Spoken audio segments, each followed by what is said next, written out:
जय श्री कृष्णा, जय श्री हरि। आज आप सुनने जा रहे हैं पुरुषोत्तम माँ महात्म कथा का 11वां अध्याय।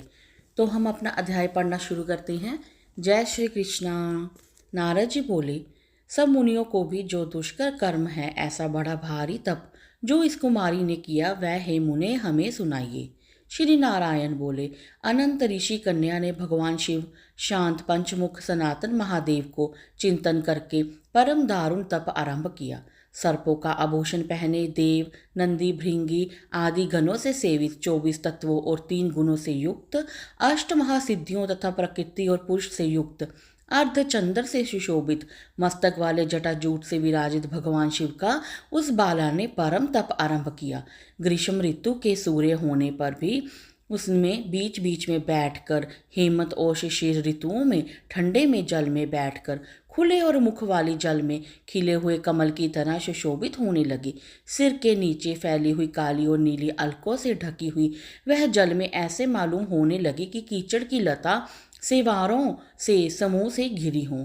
ऐसे ही उसने दिन बीतते गए और वर्षा काल में आसन से युक्त चौतरे पर बिना छाया के ही सोती थी और वह सुंदर अंग वाली प्रातः साय धूमपान करने रहती थी। उस कन्या के इस प्रकार के कठिन तप को सुनकर सब देवताओं ने और ऋषियों ने कहा कि उन ऋषि कन्या के तप में लग रहे हैं।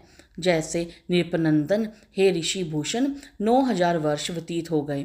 उस बाला के तप से भगवान शंकर जी प्रसन्न होकर उसे अपना इंद्राजीत नीच स्वरूप दिखलाएंगे। भगवान शंकर को देखकर देह में जैसे प्राण आ जाएं, वैसे सहसा खड़ी हो गई और तप से दुर्बल होने पर वह बाला उस समय हष्ट पुष्ट हो गई। बहुत वायु और घाम से क्लेश पाई हुई वह शंकर को बहुत अच्छी लगी और उस कन्या ने झुककर पार्वती पति शंकर जी को प्रणाम किया। उन भगवान का मानसिक उपचारों से पूजन करके और भक्ति युक्त चित्त से जगत को नाथ की स्तुति करने लगी।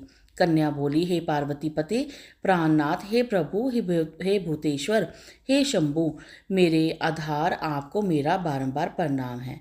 अनेक तपों से व्यापत है, अंगों में पीड़ा जिसके ऐसा और परम घोर संसार रूपी समुद्र में डूबा हुआ, दुष्ट सर्पों तथा काल से तीक्ष्ण दांतों से डसा हुआ मनुष्य भी यदि आपकी शरण में आए तो मुक्त हो जाता है।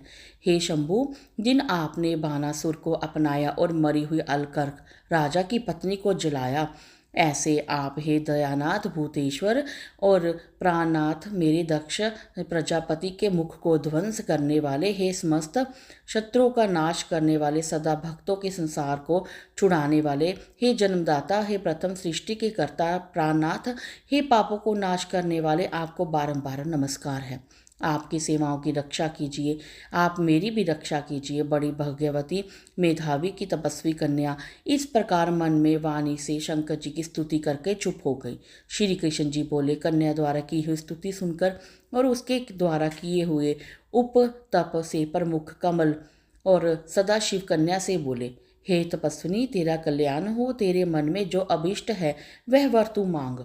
हे महाभागों, मैं प्रसन्न हूँ, तू खेद मत कर। ऐसा भगवान शंकर का वचन सुनकर वह कुमारी अत्यंत आनंद को प्राप्त हुई और बोली, हे दीनानाथ, हे प्रभु, यदि आप मेरे ऊपर प्रसन्न हैं तो हे प्रभु मेरी कामना पूर्ण करने में देर ना करें। हे महादेव, मुझको पति दीजिए, पति दीजिए, मुझे पति दीजिए, मैं पति चाहती हूँ, पति दीजिए। इस प्रकार उस कन्या ने 5 बार ऐसे बोला और मैंने हृदय में और कुछ नहीं सोचा है, प्रभु मेरी इच्छा को आप पूर्ण कीजिए।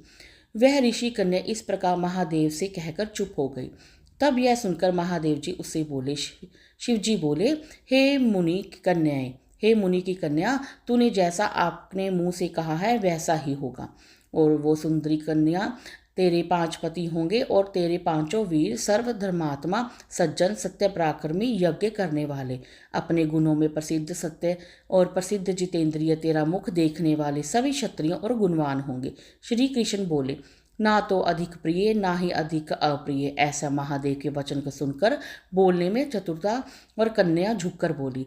बाला बोली, हे गिरजाकांत सदाशिव, शिव जी, आप संसार में एक स्त्री का एक ही पति होता है, अतः 5 पति का वर देकर लोक में मेरी हंसी करवाएंगे। एक स्त्री 5 पतियों को ना देखी गई है और ना ही सुनी गई है, और एक पुरुष की 5 स्त्रियां हो सकती हैं क्या? हे शंभु कृपा निधि, आप सेविका, मैं आपको ये कह रही हूँ कि मैं 5 पतियों वाली कैसे हो सकती हूँ। आपको मेरे लिए ऐसा कहना उचित नहीं है प्रभु। आपकी सेविका होने के कारण जो लज्जा मुझे हो रही है वह आप अपने को भी समझाइए।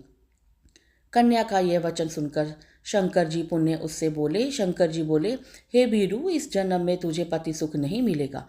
दूसरे जन्म में जब तू तपोबल के बिना योगी की उत्पन्न होगी तब पति सुख को भोगकर अनंत परमानंद को प्राप्त होगी।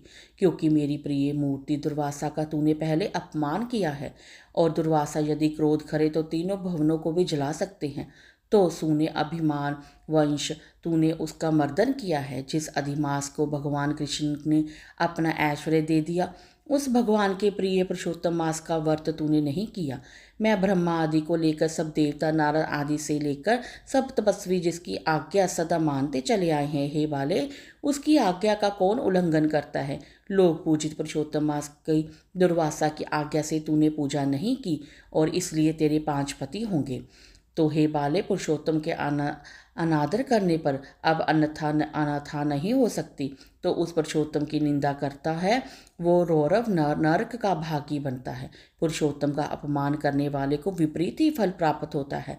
यह बात कहकर अन्यथा नहीं हो सकती। तो पुरुषोत्तम जी के जो भक्त हैं वे पुत्र पोतों से धनवान वाले होते हैं, और वे इस लोक को तथा परलोक को सिद्धि को प्राप्त करते हैं। और प्राप्त होने के बाद हम सब देवी देवताएं लोग पुरुषोत्तम जी की सेवा करते हैं। जिस प्रकार पुरुषोत्तम मास में व्रत आदि से पुरुषोत्तम शीघ्र ही प्रसन्न होते हैं, उस सेवा की करने के योग्य मास को भी सुने। हम लोग कैसे ना भजे। उचित और अनुचित विचार कर चर्चा करने में अतएव अनुकरीय जो मुनि हैं, उन अति उत्कृष्ट श्रेष्ठ तपस्वी पुरुषों को वचन कैसे मिथ्या हो सकती है। तो इस प्रकार कथन करते हुए भगवान श्री नीलकंठ जी शीघ्र ही अंतर ध्यान हो गए, और वह बाला बहुत ही युद्ध से भ्रष्ट मृगी की तरह चकित सी रह गई। सूत जी बोले, हे मुनीश, रेखा सदृश चंद्रमा से युक्त मस्तक वाले सदाशिव जब उत्तर दिशा के प्रति चले गए, तब वृत्तासुर को मारकर जैसे इंद्र को चिंता हुई थी, उसी प्रकार मुनिराज की कन्या को भी